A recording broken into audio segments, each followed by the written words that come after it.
রাজা।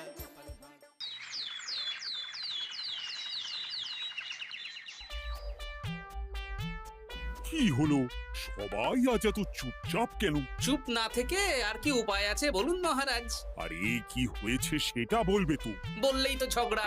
দেখছেন মহারাজ, গোপাল কেমন প্যাঁচ দিয়ে দিয়ে কথা বলছে। তাই তো দেখছি। গোপাল, খুলে বলো বলো, কি বলতে চাইছো? আসলে মহারাজ, আমরা সবাই একটা অনুরোধ অনেকদিন আগেই করেছি, কিন্তু কিন্তু কি?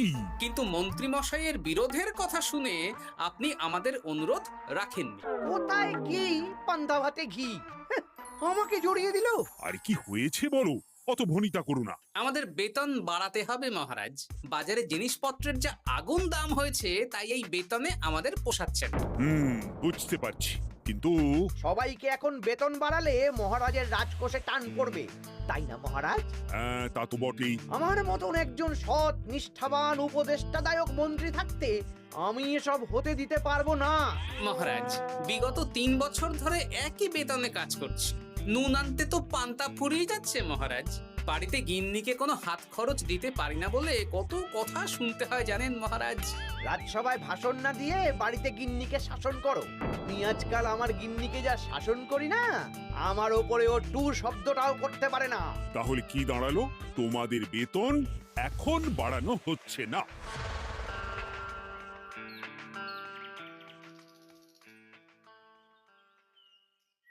আবার ঘুরে ফিরে আমরা সেই এক জায়গায় পৌঁছে গেলাম। মন্ত্রী মশাই মহারাজকে বললেন, আর মহারাজ আমাদের প্রস্তাব নাকচ করে দিলেন। না, এভাবে হবে না, অন্য রাস্তা ভাবতে হবে, অন্যভাবে চিন্তা করতে হবে। ঠিক বলেছ গোপাল, মন্ত্রী মশাইকে এমন ভাবে নাকে দড়ি দিয়ে ঘোরাতে হবে যাতে উনি নিজেই বেতন বাড়ানোর প্রস্তাবটা মহারাজের সামনে পেশ করেন। হ্যাঁ, সুযোগ তো আসবেই। দেখি কি করা যায়।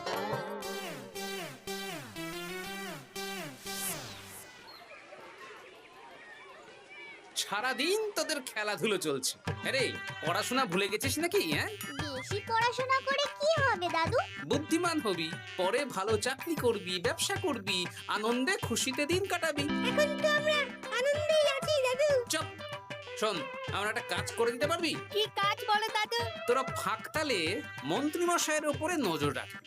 উনি ওনার গিন্নির উপর কিভাবে শাসন করেন সেটা এসে আমাকে জানাবে।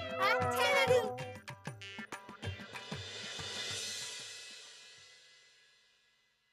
এই শোনো না, কান খোলা আছে? চট করে বলে ফেলো, ঝট করে শুনে ফেলি। একটা তোমার কাছে আবদার করছি, আবদার? রাগ করো না জানো। হ্যাঁ, তা কি আবদার শুনি? আমাকে 5টা মোহর দেবে গো।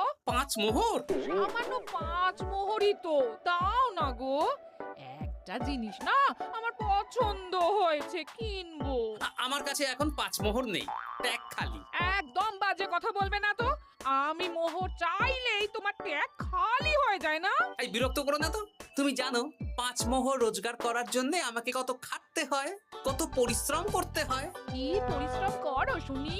রোদ ঝড় জল পেরিয়ে রাজসভায় চাকরি করতে যাই গিন্নি। সে তো যেতেই হবে। তাহলে তুমি বলো, আমাকে কত পরিশ্রম করতে হয়, কত মাথা খাটাতে হয়। মাথা ঘামাতে ঘামাতে আমার মাথার সব চুল যে উঠে গেল। এ উঠে যাক, তুমি আমাকে এত কথা না বলে 5টা মোহর দেবে কিনা বলো সেটা। তুমি কি এমন পরিশ্রম করো যে তোমাকে 5 মোহর দেব? বেশ, দিতে হবে না। এবার আমার পরিশ্রমের মূল্য আমি বুঝে নেব।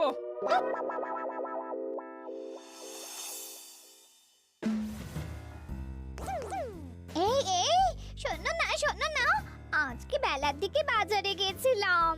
আমার না একটা জামদানি শাড়ি খুব খুব পছন্দ হয়েছে। আমাকে ওটা কিনে দাও না গো। মাসের শেষে আমার আমদানি তো আর বাড়েনি যে তোমাকে জামদানি কিনে দেব। যেগুলো আছে সেগুলো পড়ো। এরকম করে বলছো কেন? আর কি রকম করে বলবো, সব সময় তোমার বায়না আমার সয় না। ফের যদি বায়না করতে দেখেছি তো তোমাকে বাপের বাড়ি দিয়ে আসবো। এই, তুমি আমাকে কি কথা বললে? তুমি আমার সাথে এরকম ব্যবহার করছো? হ্যাঁ, করছি, করতে বাধ্য হচ্ছি। অর্থ তো আর গাছে ফলে না, অনেক কষ্ট করে রোজগার করতে হয়।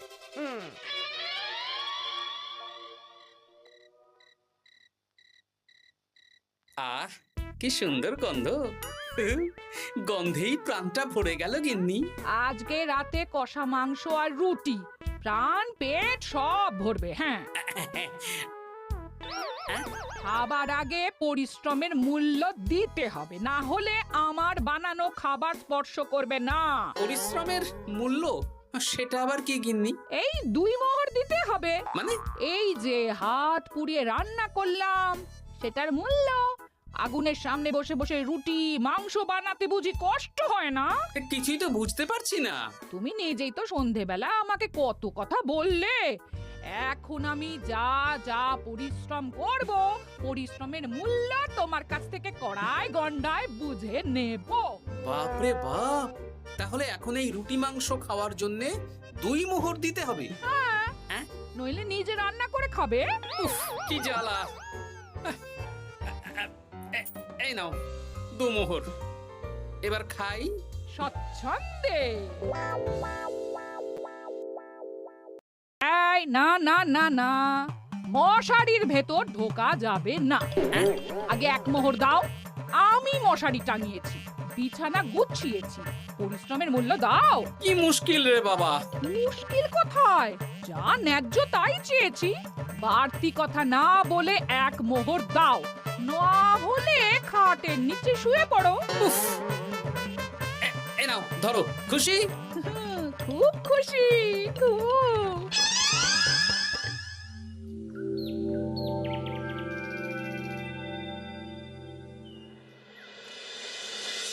ফতুয়াটা কোথায় গেল?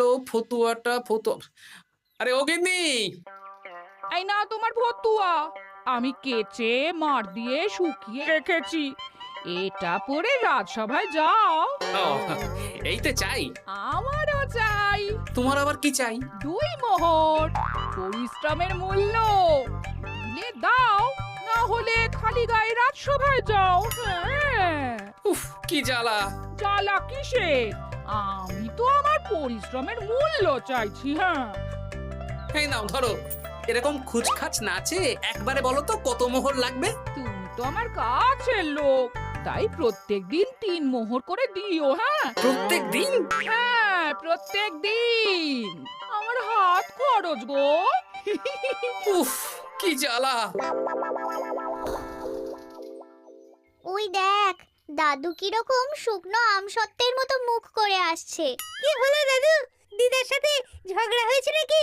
না না, ঝগড়া না, অনেক জ্বালা। তোদের আর কি বলবো। যাই হোক, ওই মন্ত্রী মশাইয়ের খোঁজ নিয়েছিলি? হ্যাঁ দাদু, গতকাল সন্ধ্যাবেলা মন্ত্রী মশাইয়ের শাসন দেখে এলাম, ভাষণ শুনে এলাম। কিরকম? গতকাল সন্ধ্যাবেলা আমার না একটু জামদানি শাড়ি খুব খুব পছন্দ হয়েছে। মাসের শেষে আমার আমদানি তো আর বাড়েনি যে তোমাকে জামদানি কিনে দেব। সব সময় তোমার বায়না আমার সয় না। ফের যদি বায়না করতে দেখেছি তো তোমাকে বাপের বাড়ি দিয়ে আসবো। আচ্ছা, এই ব্যাপার। এই তো, এবার আমার জ্বালা মিটবে, চিন্তা কমবে। কিসের জ্বালা? কিসের চিন্তা দাদু? সেসব জেনে কাজ নেই তোদের ভোলার দোকানের মিষ্টি খাইয়ে দেবো। হ্যাঁ, এখন রাজসভায় যাব, তারপর দুপুর বেলা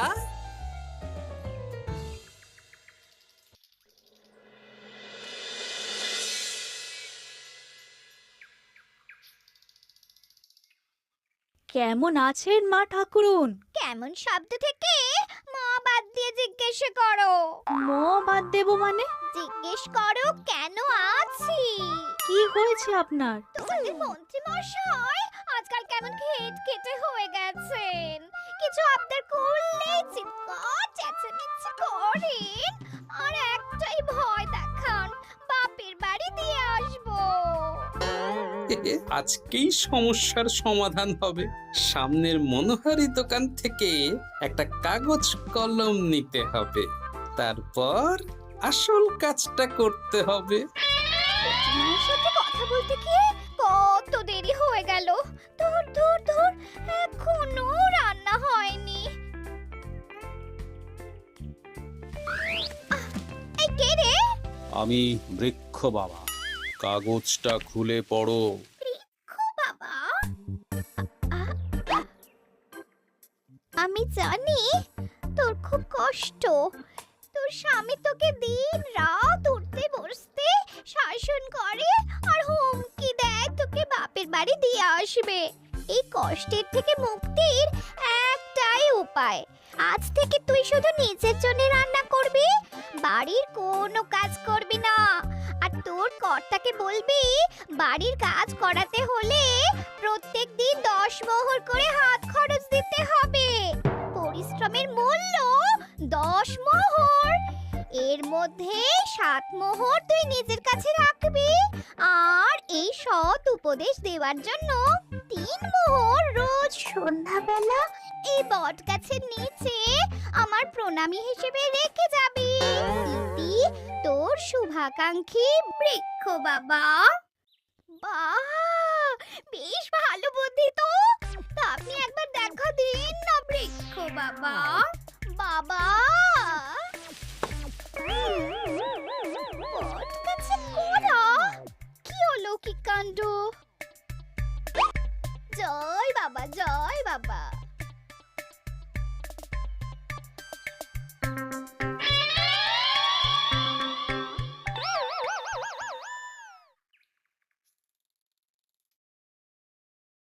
আরে গিন্নি, তুমি একা একা খেতে বসে পড়েছো? হ্যাঁ, খিদে পেয়েছিল তাই খেতে বসে পড়লাম। আরে আমাকে ভাত বেড়ে দেবে তো নাকি? তোমার খাবার তুমি রান্না করে দাও, আমি নিজের মতন রান্না করেছি, নিজে খাচ্ছি। এই ছেড়েছে, আমি রান্না করতে পারি নাকি? রান্না করতে পরিশ্রম লাগে, তাই আগে পরিশ্রমের মূল্য দাও। প্রত্যেক দিন 10 মোহর, তারপর রান্না করব, ঘরের কাজ করব। এই তো মহা মুশকিল। কোনো মুশকিলের ব্যাপার না। না, দেখি বাইরে ভোজনালয়ে কিছু খাবার পাওয়া যায় কিনা। দেখো এত বেলায় খাবার পাও কিনা। তাছাড়া বাইরে তেল ঝাল খাবার খেয়ে শরীর খারাপ করলে আমাকেই তো দেখতে হবে। তখন কিন্তু আমার পরিশ্রমের মূল্য 15 মোহর প্রতিদিন হয়ে যাবে। কি জ্বালা! কোনো জ্বালার ব্যাপার নেই, আমি খেয়ে উঠে চট করে রান্না করে দিচ্ছি। তুমি 10 মোহর প্রস্তুত রেখো। আচ্ছা, সন্ধ্যাবেলা দেবো।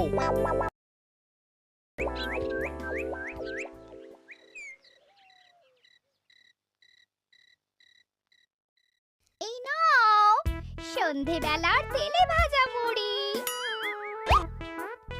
এই নাও আজকের হাত খরচ 10 মোহর। বলছি, প্রত্যেকদিন 10 মোহরটা একটু বেশি হয়ে যাচ্ছে না? তবে যাও, বাইরের খাবার খাও, আমি নিজের মতন নিজের কাজ করব। খাবো, দাবো, ঘুমোবো, সংসারের কোনো কাজ করব না। কি জ্বালা!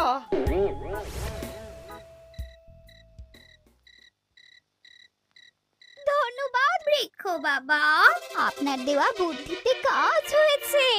এই যে আপনার প্রণামী 3 মোহর আমি এই বটতলায় রেখে গেলাম। জয় বৃক্ষ বাবা, জয়।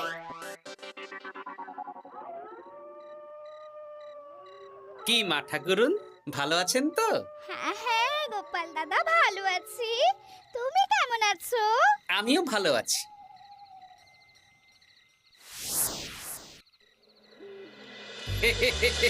এই তো ওষুধে তার মানে কাজ হয়েছে, 3 মোহর পেয়ে গেলাম। এই নাও গিন্নি, 3 মোহর, তোমার আজকের পরিশ্রমের মূল্য। তুমি এত ভালো হয়ে গেলে কবে থেকে গো? আমার আবদার শুনছো যে? তুমি আমার 7টা না 5টা না, একটা মাত্র বউ, আবদার তো শুনতেই হবে। হ্যাঁ,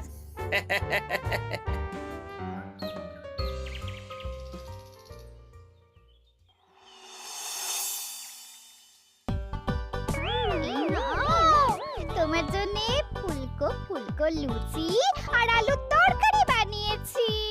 রাজসভা থেকে ফেরার সময় বাজার থেকে পাকা কাতলা নিয়ে এসো। বাহ, রাজসভা থেকে ফিরে এসে মাছের ঝোল আর ভাত খাবো। আর বলি, আজকের 10 মোহরটা কি এখন দেবে? ওরে বাবা, আজকেও দিতে হবে? সে তো দিতেই হবে। আমি তো কালকেই বললাম প্রত্যেক দিন 10 মোহর করে দিতে হবে। হ্যাঁ, দিচ্ছি দিচ্ছি।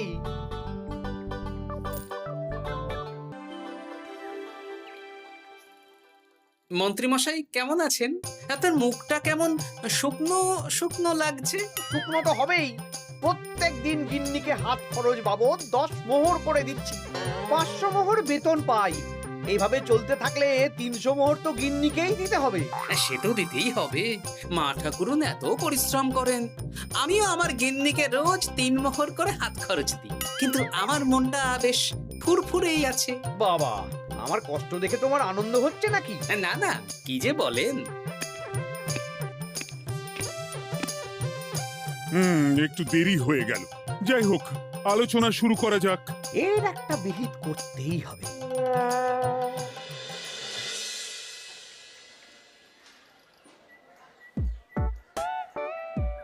বলি, কাতলা মাছ কত করে দিচ্ছিস রে? পাকা কাতলা আছে 104 মোহর। ওরে বাবা, আপনি তো 5 মোহর দিয়েও আগের মাসে 100 মাছ কিনেছেন, এখন তো দাম কমেছে, তাও ওরে বাবা করছেন। ও না না, কিছু না। দে দে, 100 কাতলা দে। বাঁচতে গেলে খেতে তো হবেই। আমাদের হঠাৎ ডেকে পাঠালেন মন্ত্রীমশাই? হ্যাঁ, আসলে একটা বিপদের মধ্যে পড়েছি। আহা, কি বিপদ সেটা তো বলুন। আপনি আমাদের মোহর দেবেন আর আমরা আপনাকে বিপদের হাত থেকে উদ্ধার করে দেব। আরে মোহরই তো আর হাতে থাকছে না। কেন? আপনি এত বেতন পান, সব খরচ হয়ে যাচ্ছে নাকি? ধুর, এতদিন আমি গিন্নির ওপর শাসন চালাতাম, আর এখন প্রত্যেক দিন 10 মোহর করে না দিলে রান্না করবে না, বাড়ির কাজ করবে না। আরে বাবা রে, প্রত্যেকদিন 10 মোহর মানে তো মাসে 300 মোহর। আমি 500 মোহর বেতন পাই, তার মধ্যে 300 মোহর গিন্নিকে দিয়ে দিই। আমার হাতে থাকে 200 মোহর। এই দিয়ে বাজার দোকান কিভাবে করব সেটাই তো বুঝে উঠতে পারছি না। মহারাজকে বলুন বেতন বাড়াতে, তাহলেই তো সমস্যার সমাধান হয়ে যায়। কিন্তু কদিন আগেই তো মহারাজকে বললাম যে বেতন বাড়াতে হবে না। আপনি এই রাজ্যের মন্ত্রী, আপনি বুঝিয়ে বললে মহারাজ ঠিক শুনবেন। ঠিক বলেছিস।